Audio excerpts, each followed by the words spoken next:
हैं अनिल माहेश्वरी। अनिल जी, आपका वीडियो ये ऑडियो ऑन करें। अनिल माहेश्वरी, अनिल माहेश्वरी सुन रहे हैं? Sir, good morning sir. Very good morning. आपके 89, 92% रहे सेकेंडरी, सीनियर सेकेंडरी, पीसीएम आपने किया। बीए मैथ्स के साथ तो आपने ज्योग्राफी और हिस्ट्री साथ में रखा। और पीजी किस में किया आपने? हिस्ट्री में सर। पीजी नहीं किया? हिस्ट्री में किया सर। हिस्ट्री में पीजी किया। अभी आप लैब असिस्टेंट हैं 2013 से? जी सर।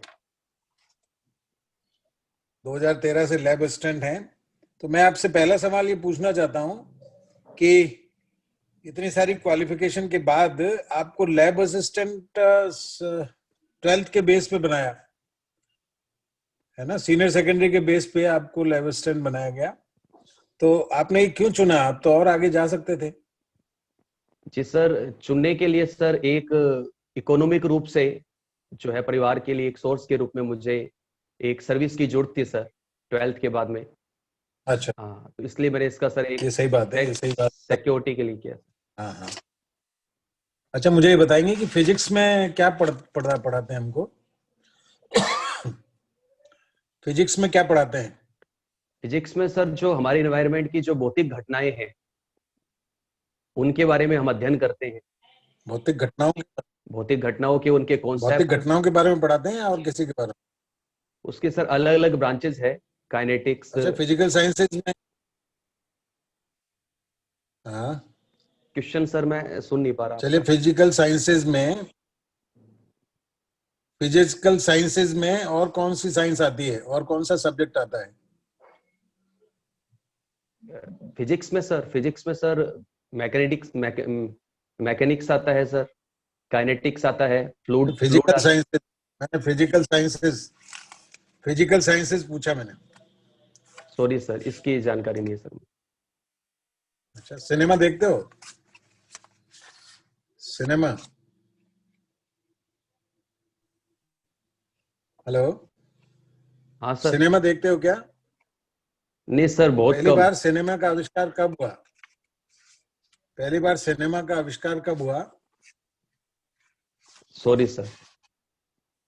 अच्छा, चलिए, आप मुझे ये बताइए कि भारत के इतिहास में हमने ये कहा कि हमारा जो इतिहास है वो सबसे प्राचीनतम है। भारत का इतिहास सबसे प्राचीनतम इतिहास है। आप इसको सिद्ध कर सकते हैं? कैसे इतिहास ये कहा जाता है, क्यों कहा जाता है? जी सर, भारत का जो इतिहास है सर वो प्राचीनतम होने के कई कारण है सर। क्योंकि जो हमारी सिंधु घाटी सभ्यता से जो प्रमाण मिले हैं, सिंधु घाटी सभ्यता, उसके बाद वैदिक सभ्यता, उसके बाद उत्तरोत्तर जो मौर्य काल और जो सभ्यताएं रही है, बौद्ध धर्म आया, जैन धर्म आया, और उनका कई शाखाएं पूरे विश्व में उनको लाभान्वित किया। प्राचीनतम सभ्यताओं में से एक है, ये कैसे सिद्ध कर सकते हैं हम? टू द पॉइंट, एक सेंटेंस में जवाब दीजिए।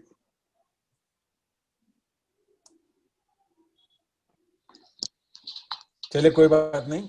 Sorry sir. आप मुझे ये बता सकते हैं कि आरएएस ऑफिसर की सैलरी कितनी होती है? तनख्वाह कितनी मिलती है उसको? नए 7वें वेतन के अकॉर्डिंग सर जो उनका पे बैंड है 15,600 से 39,100 है, जिसमें ग्रेड पे 5400 है, और L14 के तहत ये सर्विस आती है। और इसमें सर न्यूनतम वेतन जो है वो 56,100 सर, 7वें वेतन आयोग के अकॉर्डिंग। 7वें वेतन आयोग में तो उनका बदल गया ना ग्रेड? हाँ, L14 के अंदर आ गया सर, ग्रेड बदल गया ना। L14 में कहां से कहां तक है ग्रेड, ये नहीं बताइए आपने?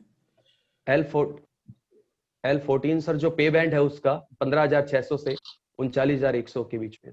15,600 तो छठे वेतन आयोग में था, उसके बाद तो चेंज हुआ ना। अच्छा, मुझे आप ये बताएं कि एक आरएएस ऑफिसर की ड्यूटीज क्या होती हैं other than the written duties? कुछ ड्यूटीज तो लिखी रहती हैं कि ये करना ही करना है, जो मेंशन नहीं है वो कौन सी ड्यूटीज करनी पड़ती है आरएएस ऑफिसर को? जी सर, मेंशन ड्यूटी में सर एसडीएम जो है वो एसडीएम के रूप में मजिस्ट्रेट पावर रखता है, एसडीओ के रूप में जो रेवेन्यू कोर्ट है उसको करता है, और इसके अंदर सर ईआरओ के रूप में इलेक्शन रिटर्निंग ऑफिसर के रूप में भी उसकी भूमिका रहती है। ये चीजें तो मैंने आपको पूछा कि ये तो मेंशन नहीं है, तो कानून में लिखी हुई हैं। इसके अलावा कुछ काम करने पड़ते हैं उसको, जिससे वो परेशान रहता है। एक आरएस अधिकारी सुबह से रात तक सो नहीं पाता। इसके अलावा सर जो भी राज्य सरकार की गाइडलाइन होती है, जो भी सरकार के उच्चस्थ अधिकारियों के ऑर्डर होते हैं उनको फॉलो करने होते हैं। कोई गाइडलाइन नहीं है, ऊपर से टपकते हैं कई काम। ऐसे कोई काम याद आते हैं आपको? सर ऐसा तो मैंने देखा नहीं है सर। सुना ही नहीं है आपने? तो ये चुनौतियां जो आएंगी उनको आप कैसे मुकाबला करोगे आरएस बनने के बाद? जी आरएस बन सर, गए आप, ये मान के चलिए। सभी पोस्ट पे सर कुछ चैलेंजेस होते हैं, कुछ अपॉर्चुनिटी होती है, और क्योंकि एसडीएम सर क्या एक प्रशासन की एक कड़ी के रूप में according to rule of law article 14 में भी जो विधि का शासन है उसके तहत कार्य करेगा, और रूल के तहत फुली ट्रांसपेरेंसी से हम कार्य करेंगे तो सर जो चैलेंजेस है उसको हम पाट पाएंगे सर। चलिए, एक अपने यहाँ युद्ध हुआ है जिसको कहते हैं सुमेल का, गिरी सुमेल का युद्ध। गिरी सुमेल का युद्ध ये कहाँ हुआ और किसके बीच में हुआ? जी सर, गिरी सुमेल का युद्ध जून 1544 में पाली के जेतारन के अंदर सुमेलगिरी नामक स्थान पे हुआ है, और ये युद्ध सर मालदेव, राम मालदेव जोधपुर के शासक और शेरशाह सूरी के मध्य हुआ। कौन राजपूत सेना नायक वीरगति को प्राप्त हुए? दो राजपूत वीरगति को प्राप्त हुए अपने स्वामी की रक्षा के लिए। जी सर, राम मालदेव के जो सेनापति जेता और कुंपा है, जिन्होंने अद्भुत पराक्रम और शौर्य का परिचय दिया और वो वीरगति को प्राप्त हुए। क्या कथा है इनकी, क्या ऐतिहासिक तथ्य है? आपने अगर यहाँ तक पहुंच गए तो ये भी आपने सुना होगा कि मालदेव युद्ध भूमि छोड़कर क्यों चला गया? माफी चाहूंगा सर, इसके बारे में डिटेल में मेरे को चलिए, कोई बात नहीं। अच्छा, अपने यहाँ पर अकबर राजपूतों के साथ संधि करने वाला पहला मुगल शासक था। राजपूतों के साथ अकबर ने संधि, पहली संधि कब की?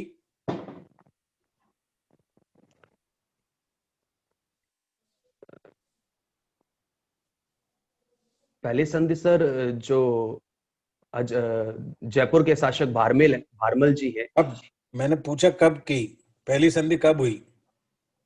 सर एक्यूरेट तो मेरे को नहीं पूछा। 1560 से 70 के बीच शायद तक सर, एक्यूरेट पहली मेरे को बार सर। अकबर राजस्थान में कब आया?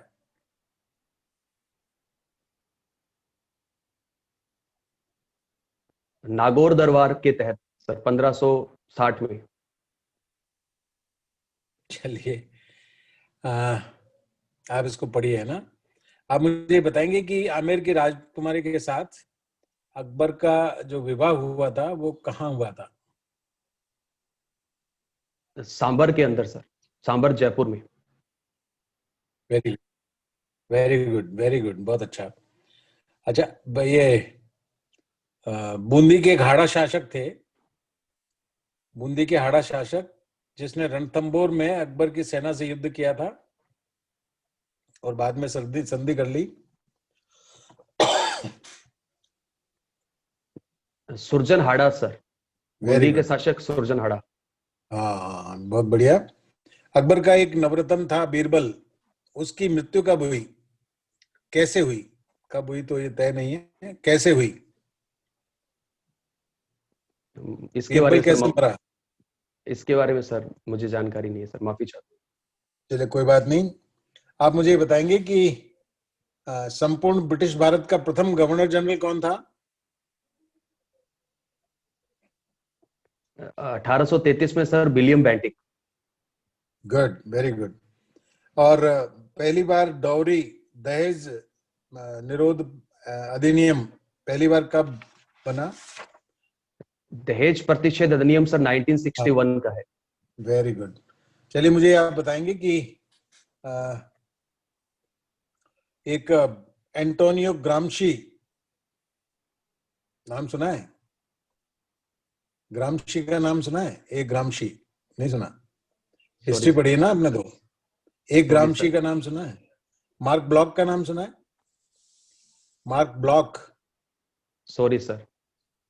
नहीं सुना? बदरुद्दीन तैयब जी का नाम सुना है? जी सर। ये कौन थे? बदरुद्दीन तैयब जी सर, बम्बई प्रेसिडेंसी एसोसिएशन जो 1883 में कांग्रेस की जो पूर्वोत्तर संस्था थी, उसमें बदरुद्दीन तैयब जी, फिरोज शाह मेहता और केटी तेलंग ने बम्बई प्रेसिडेंसी एसोसिएशन 1884 में स्थापित की। और ये नरम कांग्रेस के अध्यक्ष पहली बार कब बने? जी सर, 1883 में जो मद्रास अधिवेशन होता है, उसके प्रथम मुस्लिम अध्यक्ष रहे हैं बदरुद्दीन तैयब जी, बहुत बढ़िया। मद्रास अधिवेशन में। एक अपने यहाँ द हिंदू समाचार पत्र अंग्रेजों के टाइम से चला आ रहा है, उसके संपादक कौन थे? आज भी चल रहा है। जी सर, मैं अनुमान लगाना चाहता हूँ sir, Augustus Hickey. Sir Augustus Hickey. यानी आप बहुत पीछे चले गए। He was the pioneer, वो तो शुरुआत, अखबार की शुरुआत करने वालों में था। चलो सर, चलिए इसको आखिरी सवाल है मेरा कि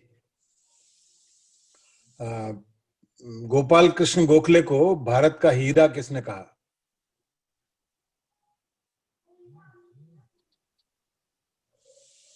सॉरी गोपाल सर, कृष्ण गोखले को भारत का हीरा किसने कहा? Diamond of India. चलिए धन्यवाद।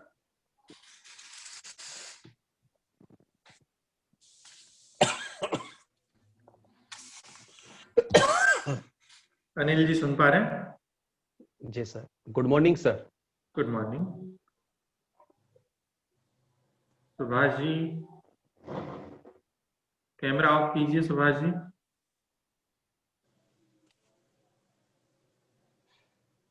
जी अनिल जी, लैब असिस्टेंट हैं आप 2013 से। ये बताइए, एक टेस्ट अभी चर्चा में है, RT-PCR टेस्ट। अनिल जी सुन पा रहे हैं? जी सर। हाँ, ये टेस्ट क्या है, RT-PCR test? RT-PCR test sir, हाल ही में जो कोरोना रूपी महामारी है, उसकी टेस्टिंग का सबसे ऑफेंसिव टेस्ट है, जिसका शाब्दिक अर्थ जो है वो reverse transcriptase polymerase chain reaction है। इसका सर जो मुख्य है, इसमें लगभग 70% के करीब एक्यूरेसी रहती है। और इसमें जो रिवर्स ट्रांसक्रिप्टेज जो एंजाइम है सर, वो कोरोना जो RNA वायरस है उसको पहले DNA वायरस में कन्वर्ट करता है, और उसकी श्रृंखला कैटेलेशन के तहत कई चेन बनती है। उसके बाद में सर 24 घंटे के बाद में इसका आउटपुट आता है। और हालिया राजस्थान सरकार ने इसकी जांच के लिए 800 रुपए निजी लेबोरेटरी में डिसाइड किए। अच्छा, अभी हमारे जो PM हैं, उन्होंने 3 वैक्सीन निर्माता टीमों के साथ चर्चा की। वो नाम बता पाएंगे 3 टीमों के?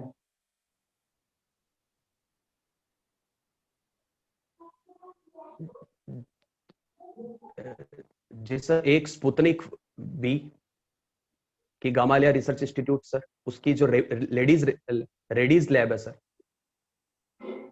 उनके साथ वार्तालाप हुई है सर। अच्छा, और सर अमेरिकन एक बायोलॉजिकल कंपनी है, उनसे भी अपनी बात हुई है सर। Very good. फिलहाल सर मैं रिकॉल ये। अच्छा, ये बताइए, रूस की जो कंपनी है जिसने स्पुतनिक जो बनाया है वैक्सीन, उसका नाम क्या है? Gamaleya research institute. अच्छा, श्योर है आप?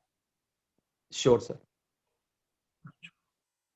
चलिए, ये बताइए, ये बैडमिंटन आपकी हॉबी है, बैडमिंटन के बारे में क्या जानकारी है आपको? इतिहास क्या है इसका? बैडमिंटन को सर पुनाई खेल भी कहा जाता है, और भारत के पूना शहर से इसकी उत्पत्ति हुई। और बैडमिंटन, इसका नामकरण के पीछे जो इसके बैडमिंटन के जनक हैं ब्यूफोर्ड जी, उनके जो घर का नाम है वो बैडमिंटन हाउस था, इसलिए इसका नाम बैडमिंटन पड़ा सर। अच्छा, तो ये इथेनॉल क्या होता है? Ethanol sir ethyl alcohol C2H5OH को कहा जाता है, जो हालिया में सैनिटाइजर में यूज किया जा रहा है सर। अच्छा, किससे बनाया जाता है ये भारत में? इसके बनाने के सर कई टेक्निक है सर। गन्ने के रस से भी बनाया जाता है सर, जो माल्टा से भी बनाया जाता है, और चावल से अंगूर। बना सकते हैं? चावल पार्डन चावल से बना सकते हैं? सर, इसके बारे में जानकारी नहीं है सर। अच्छा, आपने बताया सैनिटाइजर में यूज होता है, इसके अलावा क्या यूज है इसके? इसके रूप में सर एल्कोहलिक पेय पदार्थ के रूप में इसका यूज किया जाता है, और एंटीसेप्टिक के रूप में सर जब भी कोई घाव लगता है तो इसको रुई पे लगाकर एंटीसेप्टिक के रूप में भी इसका यूज किया जाता है। अच्छा, फ्यूल के रूप में यूज होता है ये? जी सर, बायोफ्यूल जो नई पॉलिसी आ रही है उसमें सर लगभग 10 या 15% एथेनॉल करके पेट्रोल के रेट को कम किए जाने की पॉलिसी चल रही है। ये बताइए, जो किसान आंदोलन है उसके कारण महंगाई बढ़ रही है क्या? जी सर, हालिया में जो किसान आंदोलन है उससे अभी न्यूज़पेपर में मैंने पढ़ा था सर, महंगाई सब्जियों के रेट भी बढ़ रहे हैं। अच्छा, क्या कारण है? इसका जो मेन कारण है सर, जो ट्रांसपोर्टेशन है उसका जो आवागमन है वो सर बंद हो चुका है, और उसकी वजह से जो सप्लाई चेन है वो सर डिस्टर्ब हो रही है, इसलिए डिमांड बढ़ रही है और सप्लाई उतनी नहीं हो पा रही है सर। डिमांड सप्लाई जो कर्व है वो इनबैलेंस हो रहा है सर। अच्छा, अभी एक संसदीय समिति है, उसने कोरोना फैलने के कारणों पर अपनी रिपोर्ट जारी की। क्या बताया उस रिपोर्ट में उन्होंने?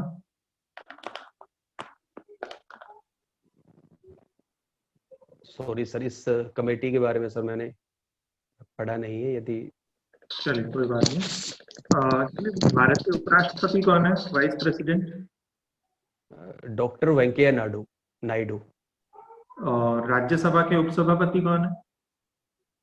Doctor Harivansh Singh JDU party से सर।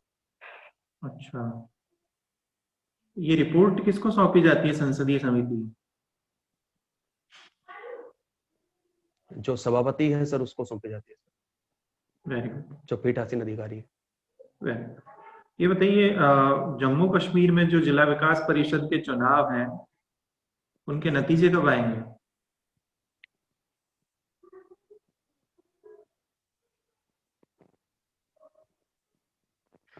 शायद सर 8 दिसंबर को, मैं श्योर नहीं हूँ सर इसके बारे में। चलिए, अंतिम प्रश्न मेरा, अमेरिका में अभी वैक्सीनेशन शुरू होने की बात चल रही है और एक डे उसके लिए फिक्स किया गया है वैक्सीनेशन शुरू होने के लिए। वो डेट बता पाएंगे कब से शुरू हो रहा है वहां पे वैक्सीनेशन? Sorry sir. ठीक है, थैंक यू जी। ललित सर।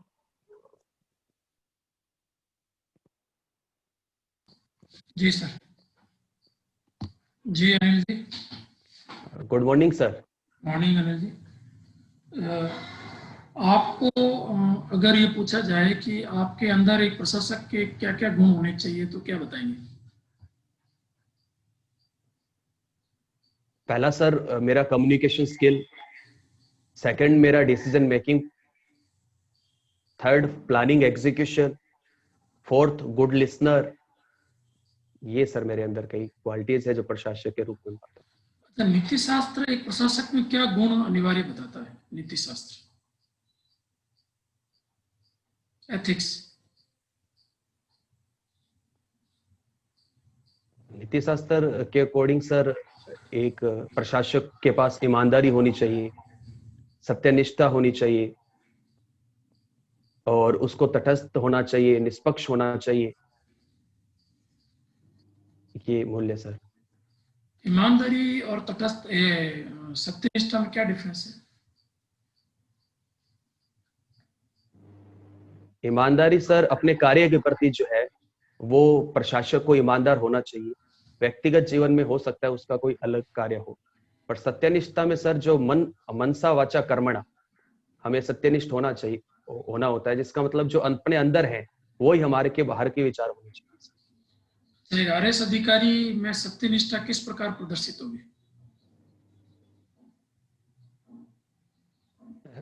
जी सर, पारदर्शिता के माध्यम से। कैसे?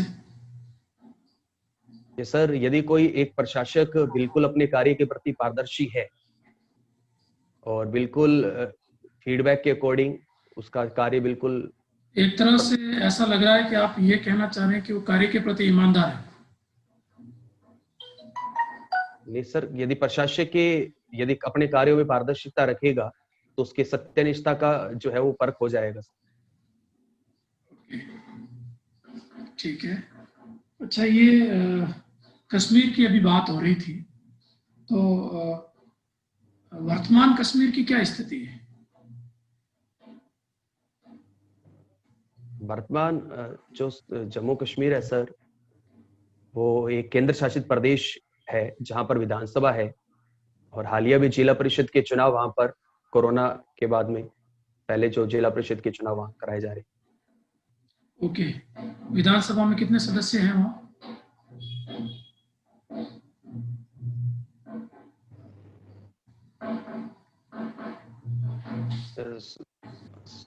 एक 100 प्लस सर, 111 के करीब सर, एक्यूरेट मेरे को डाटा याद नहीं है सर। ओके, और जम्मू कश्मीर से राज्यसभा में कितने मेंबर आते हैं?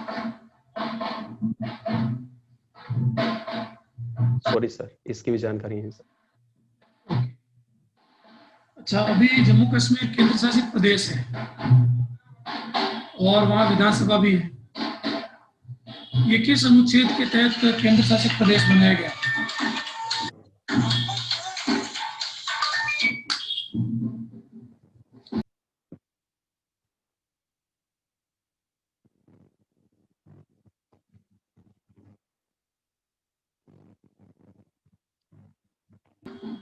मेरा प्रश्न समझे आप? सर एक बार फिर से रिपीट कर देंगे तो। मैं ये पूछ रहा हूँ कि जम्मू कश्मीर किस अनुच्छेद के तहत केंद्र शासित प्रदेश बनाया गया? जी सर, कोई अनुच्छेद विशेष नहीं है। जम्मू कश्मीर पुनर्गठन अधिनियम 2019 जो 5 अगस्त को पारित हुआ, उसके तहत जम्मू कश्मीर राज्य को ही जम्मू कश्मीर और लद्दाख 2 केंद्र शासित प्रदेश बनाएंगे। इसका मतलब जितने भी केंद्र शासित प्रदेश है उनका कोई अनुच्छेद नहीं होगा? ऐसा नहीं है सर, कई पर्टिकुलर हैं, जैसे पौंडीचेरी का 14वां संविधान संशोधन है, उसके तहत बनाया गया है। ओके। अच्छा, जो दादर नगर हवेली दमन दीव है, इनको एकीकरण किया गया है, ये मोदी सरकार की कौन सी नीति के तहत एकीकरण किया गया है?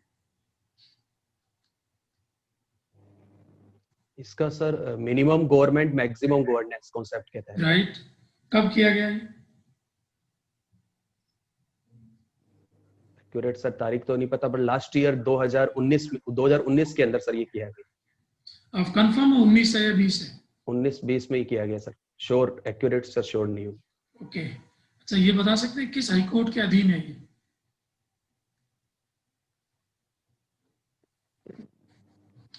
Bombay high court. राइट। अच्छा, ये अभी हाल ही में कुछ राज्यों में राज्यपाल और मुख्यमंत्री के विवाद चल रहे हैं, आप बता सकते हैं कहाँ कहाँ चल रहे हैं?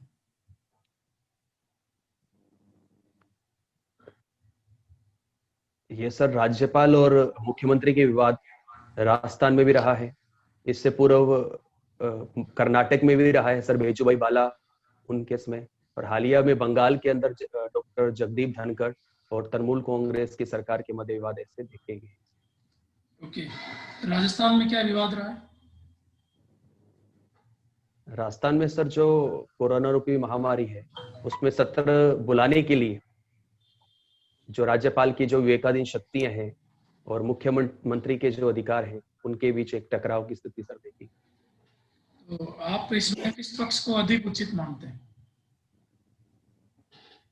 इसमें जो पक्ष है सर, वो अब राज्यपाल सर जी कलराज मिश्र सर है, उन्होंने भी डिफाइन किया है कि ये पूरा जो अकॉर्डिंग टू लॉ है, संविधान के दायरे के तहत ही जो है 70 बुलाए जाएंगे और 70 अवसान किए जाएंगे। तो ऐसी कौन सी शक्ति राज्यपाल को प्राप्त है कि वो मुख्यमंत्री द्वारा सिफारिश किए गए सत्र की अनुमति नहीं देवे? जो राज्यपाल की विवेकाधीन शक्ति है सर, आर्टिकल 163 के तहत। उसमें तो ऐसा कहीं नहीं है कि वो सत्र की अनुमति नहीं देवे। सॉरी सर, इसकी मुझे जानकारी नहीं है। ओके। अच्छा, अभी हाल ही में एक पुस्तक प्रकाशित हुई है कलराज मिश्र जी के कार्यों पर, उसका नाम बता सकते हैं आप? इनकी सर एक बुक प्रकाशित हुई है, भारत में उद्यमिता। ओके शायद उसमें उसके बारे में आप पूछ रहे हो। Okay okay. अच्छा, आप बता सकते हैं ओम थानवी कौन है? ओम थानवी सर, जहां तक मैं याद कर पा रहा हूँ, एक पत्रकार हैं। ये इनके प्रथम भूमिगत मेट्रो ट्रेन कहाँ चली है?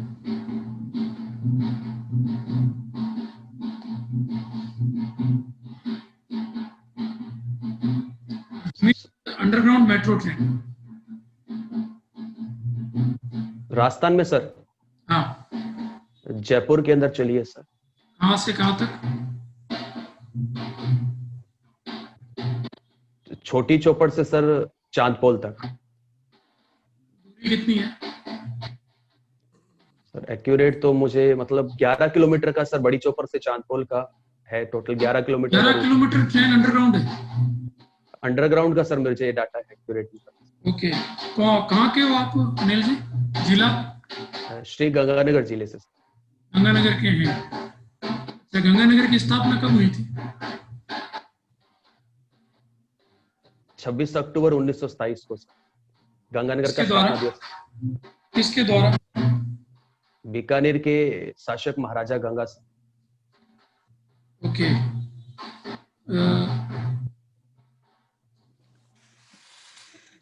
गंगानगर से आईजीएनपी एंटर करती है,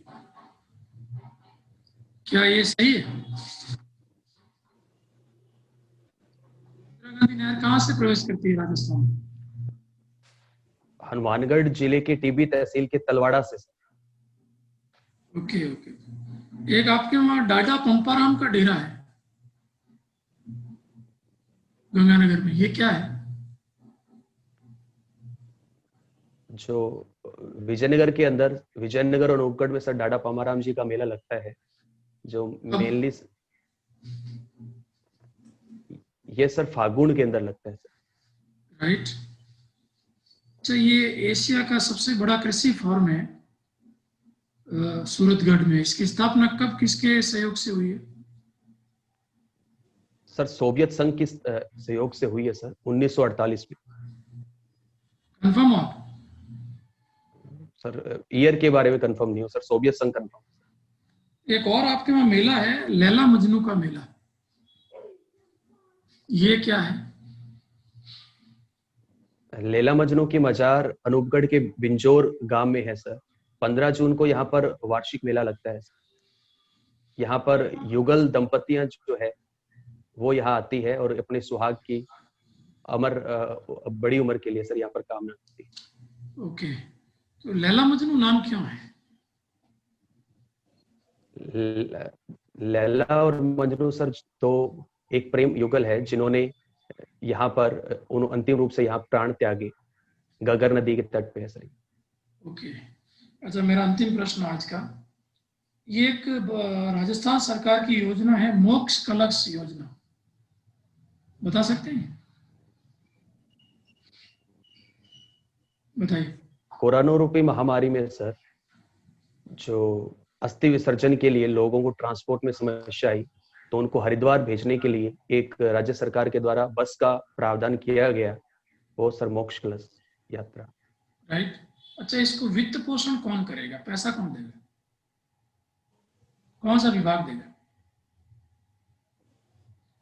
मैं अनुमान लगाना चाहता हूँ सर, देवस्थान विभाग। देवस्थान विभाग सर, देवस्थान विभाग। राइट आंसर जी। उपाध्याय सर। हाँ अनिल जी, आपकी इतिहास की जानकारी अच्छी है, लेकिन आपको और थोड़ा पढ़ना पड़ेगा। आपने जीके और करंट और तैयार करने, मैं रिपीट नहीं करूंगा। जैसे कोरोना के ऊपर संसदीय समिति के बारे में पूछा, JNK के बारे में, चुनाव के रिजल्ट के बारे में पूछा कब आएंगे, वैक्सीनेशन का डे कौन सा फिक्स किया है, ये सब मैं रिपीट नहीं करना चाहता। MP MLA कितने हैं JNK से, थोड़ा सा आपको जहां जहां आपको लगा कि मुझे तैयार होना है उससे जुड़ी और चीजों को भी आप देखें। और मुझे नहीं पता आप क्लीन शेव करना पसंद करेंगे या नहीं, अगर आप करेंगे तो ज्यादा अच्छा लगेगा। पर्सनैलिटी आपकी बहुत अच्छी है, कॉन्फिडेंस भी है आपका, लेकिन आपके चेहरे पे एक प्रेशर नजर आ रहा है, तनाव नजर आ रहा है ना। बीच में 1-2 बार आपने मुस्कुराए भी थे, लेकिन लगातार मुस्कुराहट दिखाई नहीं दे रही। और मुझे ऐसा लग रहा है कि आपके अंदर एक RAS अधिकारी बैठा हुआ है राजस्थान का, आप उसको प्रदर्शित करें। आपके चेहरे पे ये भाव आना चाहिए, कॉन्फिडेंस आना चाहिए, एक महत्वाकांक्षा आपके चेहरे से झलकनी चाहिए। बाकी जो ज्ञान पक्ष है उसके बारे में आपको मैंने बताया कि आपको जहां जहां महसूस हुआ कि और तैयारी होनी चाहिए। ओम थानवी का पत्रकार है, ये तो बता दिया आपने, लेकिन आगे क्या है, वो कुलपति भी हैं 1-2 यूनिवर्सिटी के, ये भी जी बताना सर, चाहिए आपको। हरदेव जोशी विश्वविद्यालय सर, अब याद। एक और यूनिवर्सिटी का अतिरिक्त प्रभार है उनके पास, वो भी आपको ध्यान होना चाहिए। हाँ, हरदेव चलिए, जोशी सर मुझे। हाँ वो ठीक है, लेकिन एक यूनिवर्सिटी का और प्रभार दे रखा है उनको, उसके तुरंत बारे में सर मैं आपको रीड ध्यान कर में लूँ आना चाहिए। अखबार में पढ़े होते तो ध्यान में आ जाता आपके। सर, और चेहरे ऑन द पे स्पॉट। जैसे अभी अभी आपको जैसे दांत दिख रहे हैं ना मुस्कुराने वाले, वो मुस्कान आपके और कॉन्फिडेंस आपके चेहरे पे झलकना चाहिए। क्योंकि मुझे तो एक राजस्थान में प्रशासनिक सेवा का अधिकारी आपके व्यक्तित्व में नजर आ रहा है। अब थैंक यू आप सर। पर्सनालिटी टेस्ट में कैसा वहां करते हैं ये आप पर निर्भर करता है। आपको शुभ मंगल कामनाएं। Thank you sir. जी अनिल जी, जी सर ने सर। काफी विस्तार से आपको बता दिया है क्या सुधार की अपेक्षा है आपसे। फिर भी करंट अफेयर्स का मैं मुख्य रूप से आपको बताना चाहूंगा। इसके अलावा बायोडेटा में आपके जो भी लिखा हुआ उसके प्रत्येक शब्द से जो प्रश्न बन सकते हैं, चाहे आपके विषयों से हो, हॉबी से हो, प्रत्येक पक्ष को मजबूत करिए आप। व्यक्तित्व अच्छा है आपका, आत्मविश्वास, बोलने की शैली सब ठीक है, लेकिन थोड़ा और उसमें सुधार लाएंगे तो ठीक रहेगा। शुभकामनाएं आप। Thank you sir.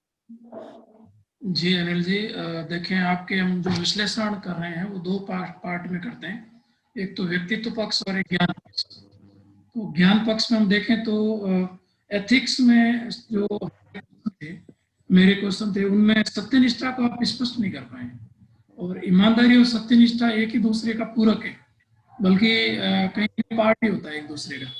तो इस चीज को आप क्लियर रखें कि उसमें आपने पारदर्शिता को मिक्स कर दिया सत्यनिष्ठा में।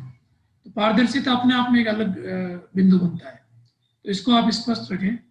सत्यनिष्ठा का अर्थ होता है कि आपकी निष्ठा सरकारी आदेशों, योजनाओं, कार्यक्रमों के प्रति होनी चाहिए, उसको पूर्णतः ईमानदारी से लागू करना, क्योंकि आप एग्जीक्यूटिव पार्ट हैं, आप विधायिका का पार्ट नहीं है।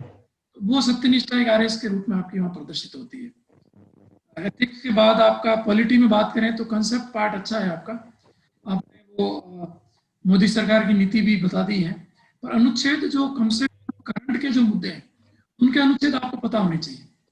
जैसे कश्मीर का अपना एक अनुच्छेद है, लद्दाख का है, इसी तरह से अन्य जो केंद्र शासित प्रदेश हैं वो अलग अनुच्छेदों के तहत, जैसे कुछ केंद्र शासित प्रदेश तो एक ही अनुच्छेद के तहत बनाए गए, तो वो क्या है, उनमें क्या क्या थोड़ा डिफरेंस आ जाता है। जैसे लद्दाख में विधानसभा नहीं है, जम्मू कश्मीर में है, और दोनों केंद्र शासित प्रदेश है, तो दोनों में कहाँ अनुच्छेद का अंतर आ रहा है। तो संविधान संशोधन तो होता है, पर उनका अपना एक अनुच्छेद भी होता है, इस बात को आप कंफर्म करें। राज्यपाल से संबंधित जो प्रश्न थे उसमें शुरुआती उत्तर अच्छा था, पर बहुत अच्छा स्पष्ट नहीं कर पाए। कलराज मिश्र की जो उनके कार्यों की पुस्तक है, नए सोच नए आयाम, जी सर।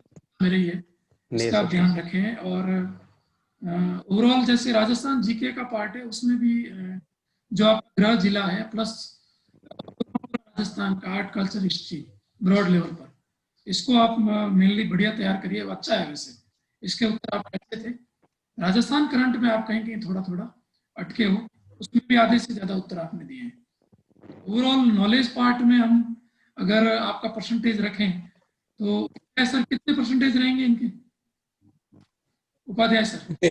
इनके 75 प्लस 75 प्लस।